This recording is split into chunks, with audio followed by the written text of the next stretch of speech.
Welcome, listeners, to a brand new bonus episode of Oh My Work Podcast.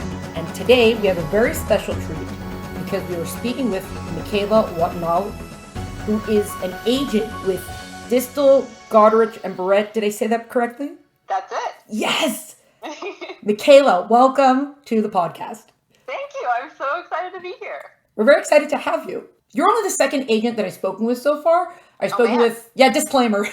So it's still like a magical experience kind of because I've spoken with writers, librarians, a few editors, and agents, even though we're reassured that they are still people, it still does also feel like we're talking to others, something other than the rest of us.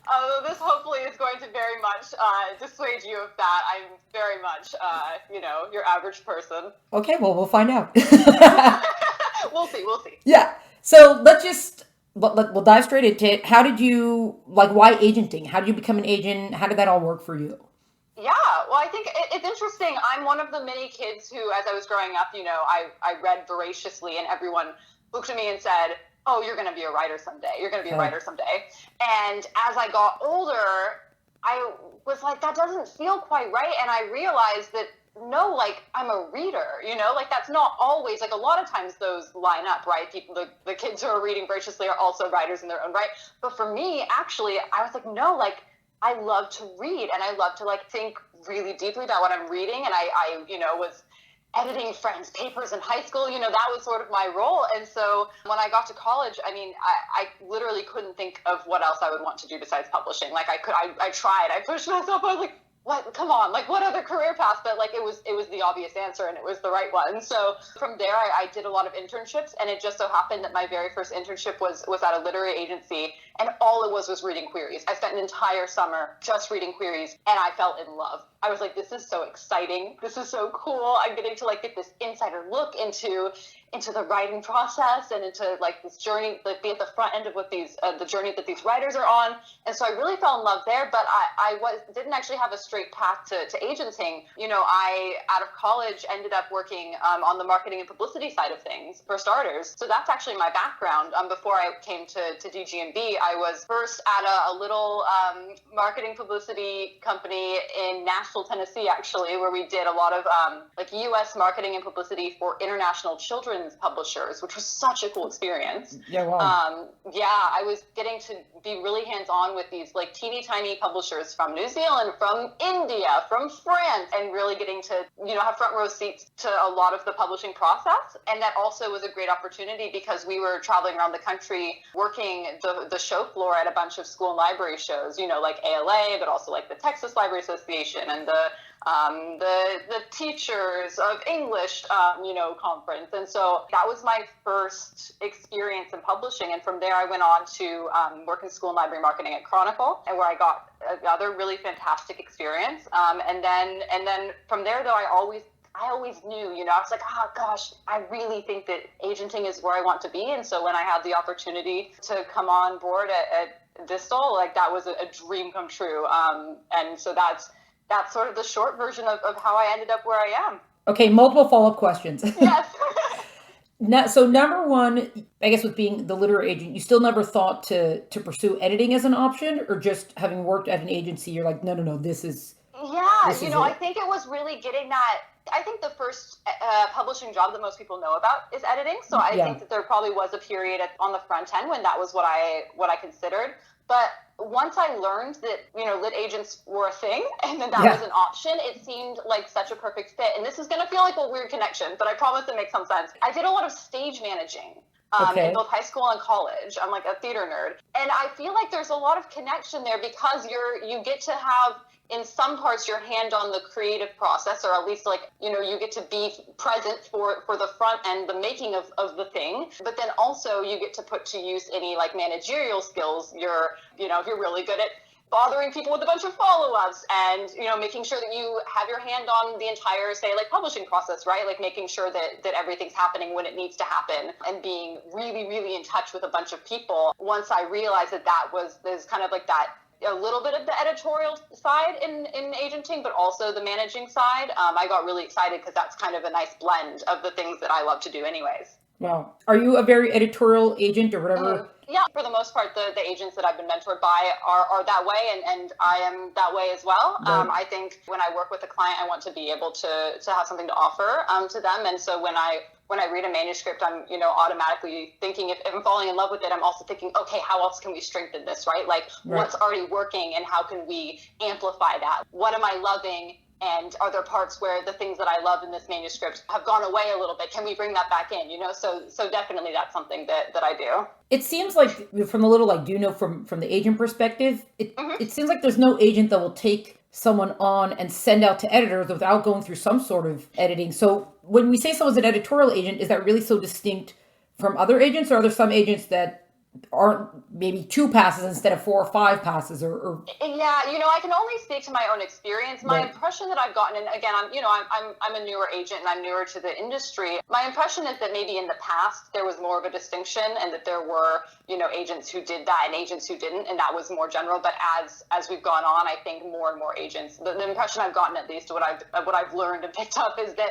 more and more agents are more on the editorial side. And so it's mostly a matter of like you said, figuring out, or if you're talking to an agent and thinking about signing with them, finding out what their editorial style is, what that process might look like, because that could differ from person to person.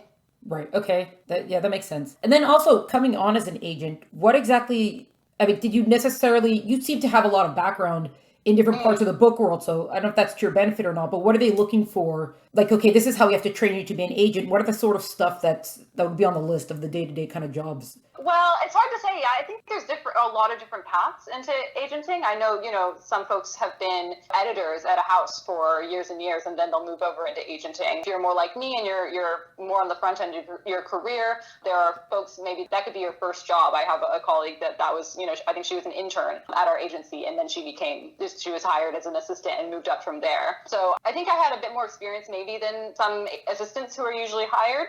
But it helped me a lot, I think, because I was able to come in with a really strong background in marketing and publicity. And also, having worked at a publisher, I had a really strong idea of what that looks like what the publisher side looks like. And I had been in the room for ed board discussions where they're talking about if they want to acquire a manuscript, things like that. So all of that definitely helped me. From what I've seen, I think people really come in with a huge range of, different types of experiences. Yeah, that's cool. When you're working as an assistant, is that mainly reading queries that are coming into someone, or you're also sitting in on the way like deals are being made, or the way editing is happening? Or... Oh, it's all sorts of things. I think this is really different. Different assistants are going to work with their bosses in different ways. Yeah. I assist Michael Brett, who, it's like an honor and a privilege. He's such a cool client list. He's such a smart agent and so generous with his time. Like, I bug him all the time and say, oh, hey, like, I see you just did this thing. Can you talk me through why you did it and how you did it and how it would be different in XYZ case. So for me, I spend a lot of my time. Yeah, I read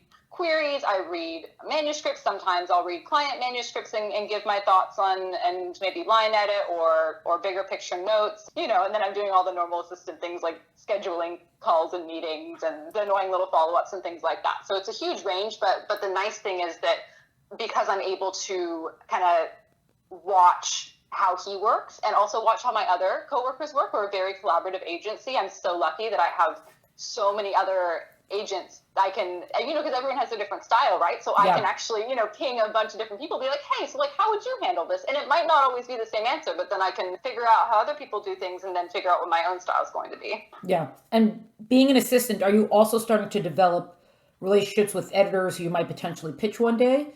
Absolutely. And to be clear, so I started building my own list last year, in about the middle of last year. So I wear a lot of hats at the agency, but beyond assisting, I also have my own small client list and consider projects for myself as well. That's actually honestly one of the biggest joys of my current job, especially I think during the pandemic, connecting with editors. I'm constantly setting up calls to introduce myself and to meet people and to learn about what they're looking to acquire and make those connections and seek out people who might have similar tastes to me so that I can make good matches with my own clients and know who to submit to. But yeah, it's actually really nice to be connecting with folks right now. I know we can't do it in person, which is so sad, but it's such a highlight of my day when I get to call up a new editor and just chat for a little while and get to know them. It's very different from computer staring all day. Yeah. Wait, so you really just reach out to an editor who is looking for the sort of stuff that you might represent? You just say, hi, can we talk? and just start building a relationship? It's like, it's Yep. really that simple? Yeah, I mean, I think like, obviously when things are in person, there might be a little bit more like, oh, here's this networking event and we're all going to be there, and then you might like meet someone that way. But then there are times when, maybe a coworker will be like, hey, this editor that I've worked with, like, seems like they like would do books that are similar to what you're interested in. You should talk. Or I do this, and editors also do this, especially if you're on the newer side like I am. If I see someone online who I'm like, oh, hey, like, I like their books, or I like the sort of thing they're looking for, I will email them and be like, hi, it's nice to meet you. You want to chat? Because I mean, it's really simple, but it's a really cool way to get to know people, because how else am I going to, we're all locked inside, Yeah. Well, so how are you finding that online? Are you looking at just at the company websites, or are you stalking them on social media? Like how? Honestly, Twitter is a huge, I have to be honest, I really am not a social media person. Right. I don't like it. If I didn't have to be on it, I wouldn't be. Yeah. But I think it's a huge resource. And so even if I myself am not super active on there, I do go on there to just see what's up and see who's tweeting about XYZ thing. But also I can go online and if there's a book that recently came out that I really enjoyed, I might see who the editor is on that and reach out to them that way. And again, or, if someone's been working with our agency and they make that connection, there are lots of ways I think to find. But honestly, yeah, Twitter's been a big one. It seems like there are a lot of agents and editors on Twitters, even though writers seem to be there, but they also seem to be, between Facebook and Instagram and all the other places, a lot more readers and writers. Twitter's the place to be. I wish it wasn't. I really, it's just not my style. I much prefer in-person conversation or chatting on the phone when possible. Right. When you're looking at a potential client, do you look at their social media or not necessarily? Yeah, I mean, I don't think it's a big factor. Like if someone wasn't on social media, that's not going to affect my decision to work with them. If I love the book, I love the book. Right. But I'm always curious, and so I will just go see what their online presence looks like. Right. Because some people say, everyone's always anxious to be getting more followers and more this and more that, but I'm hearing that does not matter. No, I just signed someone who doesn't. I don't think she's on social media at all.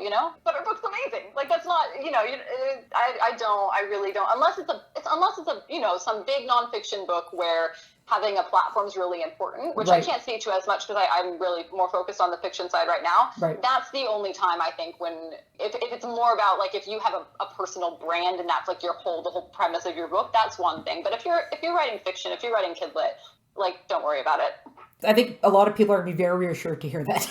Yes. And of course, I mean, I think that once you do have a book in the pipeline and it's going to be coming out, usually publishers are looking for you to have some kind of presence. And, they might have some guidelines for you or suggestions. If social media is not your thing, they can actually help you and be like, hey, like this is the sort of thing you might want to post. But it really is not make or break. That's very, very, very reassuring. So also that you said that sometimes you'll look about for books that just came out and who's the editor on that. So how much reading are you doing? Is there any rule for how much you need to be doing versus just being aware outside of your actual work and work hours? That's a good question. Yeah, because the thing is, like agents, like I'm like in a constant state of feeling guilty about the requested manuscripts that I am sitting on and haven't had a chance to give my full attention and time to yet. So it is a balance, but I think it is important to be reading stuff that's coming out because that's how we stay in touch with the current market trends and what's working, what's not, and also too, for me it's helpful to stay in touch with like voice, like the YA voice, middle grade voice, just like remind myself when something gets to that published stage, like what it reads like, what it feels like. So, and also it's fun, right? Like, Kidlit is really my focus. I'm also seeking books in the adult space as well. But it's pretty easy to like fly through a YA book, in a weekend if you're feeling in the mood. And Absolutely. I'm lucky. I run a YA book club for some teens at a local independent bookstore in Los Angeles, which is great because it forces me to read at least one new YA book every month. Yeah. And to make time for that in a way that I might not otherwise. Right. Do you specifically look for either, but not necessarily non-client, but not agency books at that point because to keep track of what other people are doing, or specifically looking outside your usual genres just to mix it up a little bit? I honestly mostly read what I want to read because otherwise it's just not going to happen, right? Yeah, unless there's like I said, like a book club or like something where it's like someone is waiting on me to read this book and to talk to them about it or say that I've read it.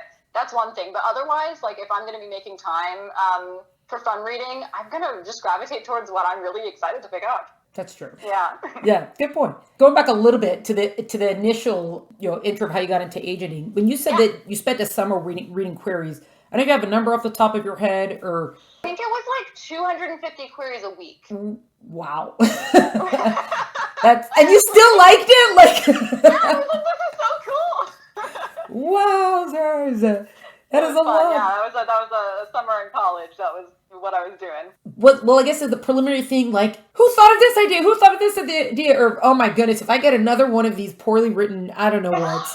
I mean, at that early stage, it was just like awe because I really, I was still learning what the publishing process even looked like. So getting that insight into like, this is the first step, was just cool. And certainly I got a few things that summer where I was reading. I was like, oh my goodness, this is a very weird, a weird story this person's pitching, or I'm uncomfortable now, maybe one or two times, but for the most part, it was exciting. And I know that I flagged at least one. Obviously, it's been so long now, I remember zero details, but I remember that I flagged one that they ended up offering rep on, which was exciting for me at the time. So wow. Yeah, it made a good impression. Well, let's say you flagged one out of however many hundreds up to maybe 1,000 that you read. Wow. Over the course of just a couple months, I'd say. So, take that with a grain of salt. But for that agent and for that, particular period of time, that's what happened. Oh, are they telling you, because they're telling you very specifically what to be looking for, or just anything that looks like it's well written and a solid thing? As an intern, it was just anything that,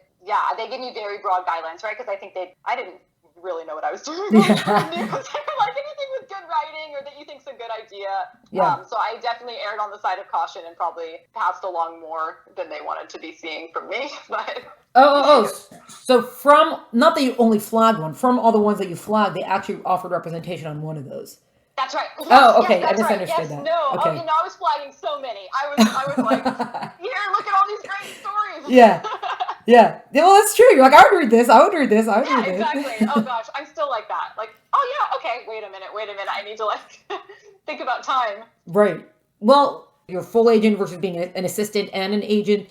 Is there a target number of clients that you need to be having or want to be having who are, not necessarily the big name that you only need to have one, but like as far as middle of the road, mid-list kind of writers, is there some sort of target number, magic number you're supposed to be going for? Oof, if there was, I wouldn't know it. No, my entire goal right now is just to be reading and to be looking for stuff that makes my heart flutter, and makes me excited to work with it and pursue that. So that's my entire goal right now. I have no numbers, no particular specific goals in mind. Right. And for the clients that you do have, are there any sort of, you got to produce X amount, or just let me know when you've got something, but what sort of that attitude? No. Yeah. I mean, it's absolutely a collaborative process. Like for the things that I've signed so far, right, I'm mostly signing projects that are at least somewhat ready to go, right? Things that have been queried. So, novels that are in pretty good shape and so just need, a few rounds of editing and then we'll be ready to go out with it. But so that's just a matter of like in the author's own time. I would love to submit this sometime in the nearest future, but I never put pressure on anybody to turn it around in a certain period of time. Like that's completely up to them. Right. And how important is the what else are you working on kind of question? Just important in that it gives me a sense of what might be down the road for us, or if this has been one project has been their entire focus, or if they I think it just gives me an idea of their goals and their immediate goals. But I've never gotten an answer to that question that causes any concern. I'm mostly just curious because usually writers have more than one thing they're excited about, so they're like, oh, this is what I'm working on, but then I also have this one idea. Maybe this is something. Maybe this is something. Yeah. And usually, so far all the clients I've signed, the book has spoken so much to me that I connect to that writer's sensibility in general, right? So usually then they stay with their next project, and I'm like, oh my gosh, I need that right now. Wait, can you write that too? Like immediately? Can you have that tomorrow? Yeah. Where is it? Yeah.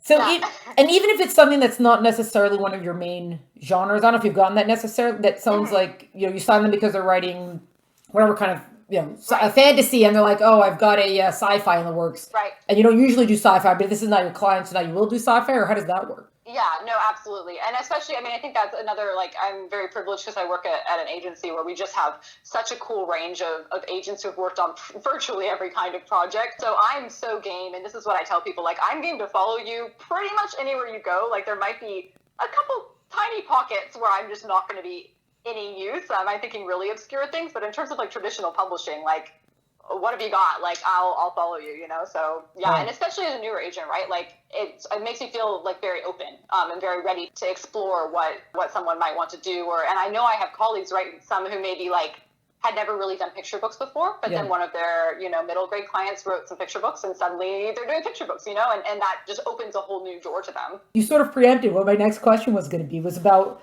writers moving across not just genres, but age demographics. So that's something that most agents, it's like great, or it's like time to find, I'll keep representing, the YA as long as you're writing it, but if you're looking to write other stuff, then you got to find another agent.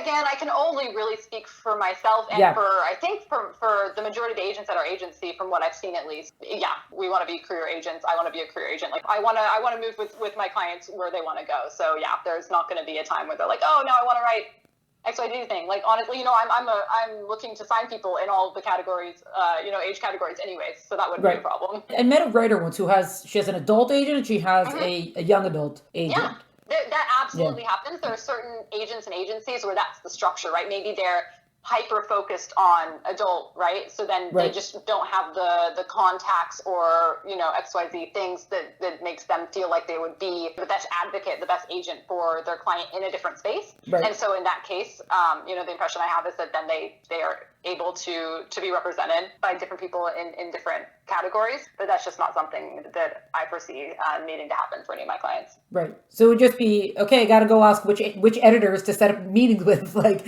let's go meet new people. Right? Exactly. Yeah. So it's like, oh, you're in this thing? Okay, let me go find some people. Like, yeah, exactly.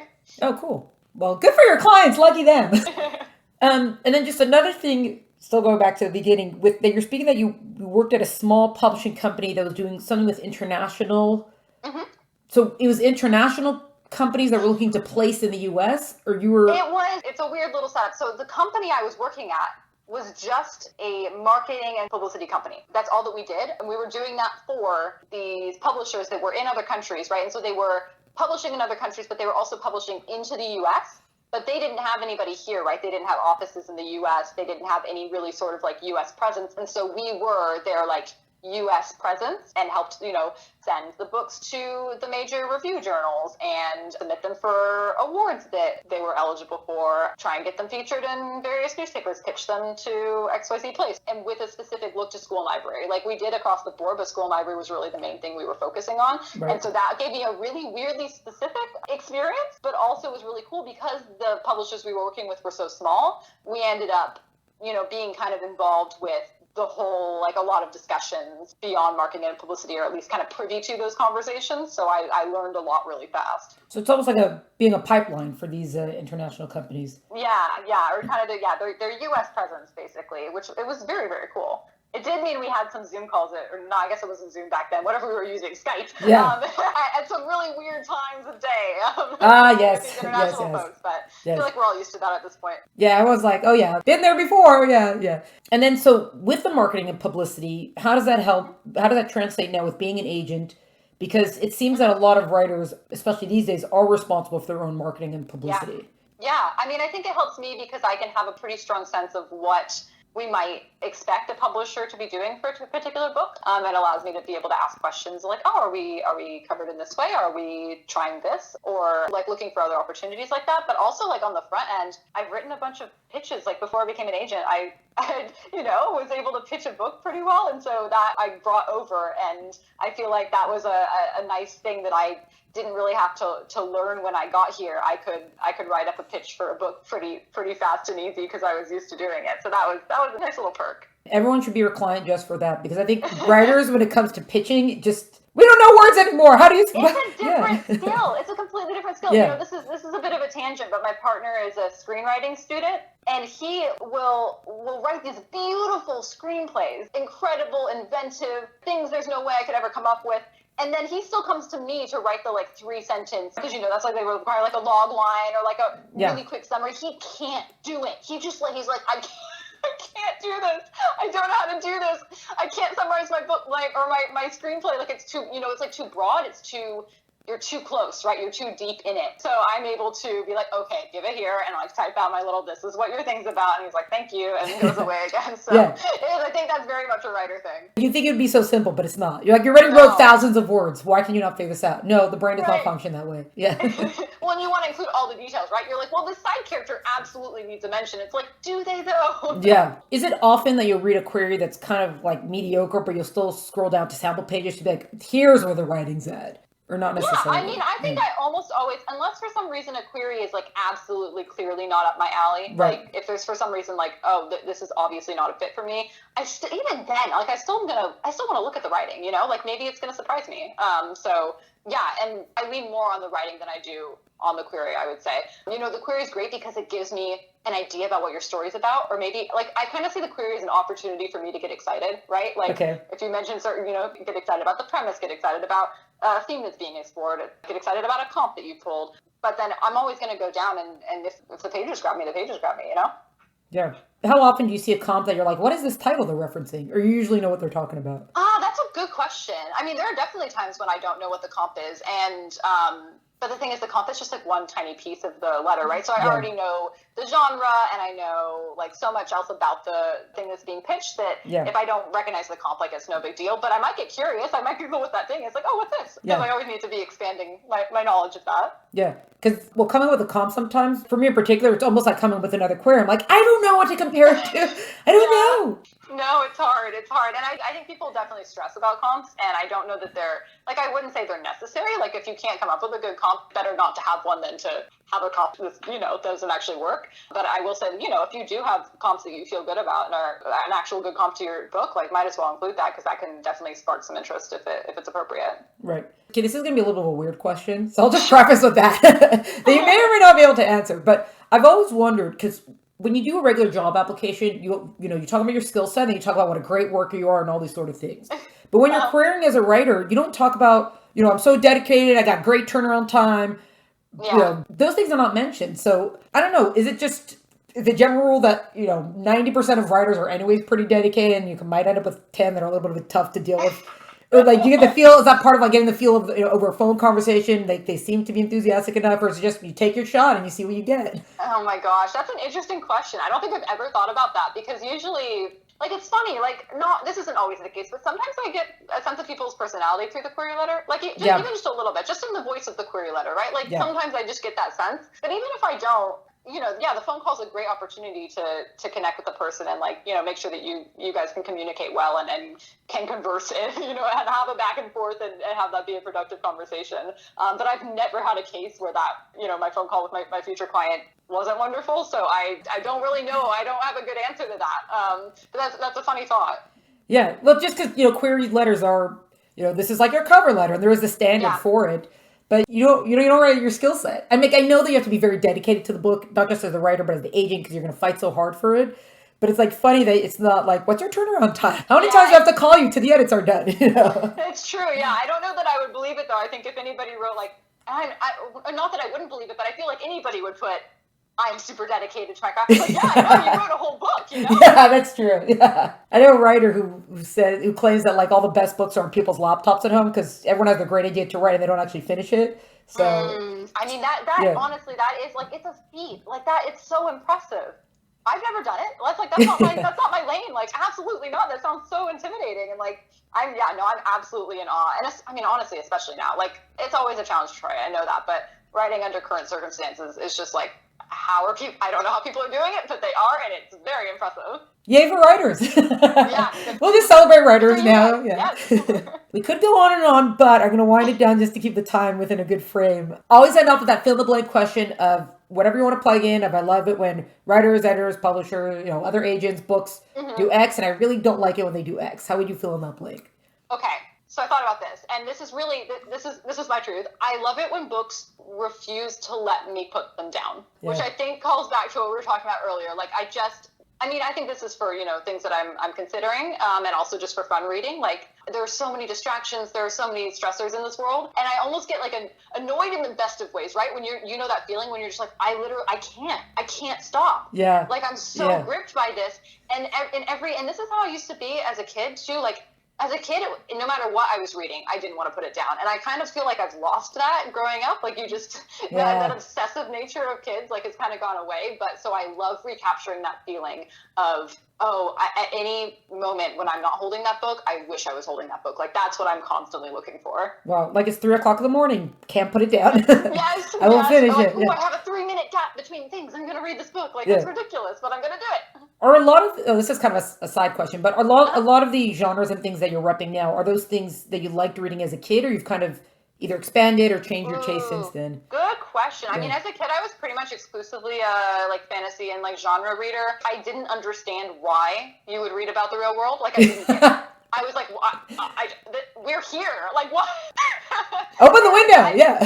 I have absolutely grown beyond that and love a good contemporary. And so I'm very much looking pretty much across genre, but I would be lying if I didn't say that I have a soft spot for fantasy in particular. I love being both swept away somewhere completely different. And I also love that feeling of like, oh, if you just turn the right corner, like there's going to be magic there. Oh, nice. That's the opposite. I never read fantasy growing up, and now that's basically what I write is fantasy. That's so funny. Oh, that's so interesting. Yeah. And then how would you do the opposite of I really don't like it when?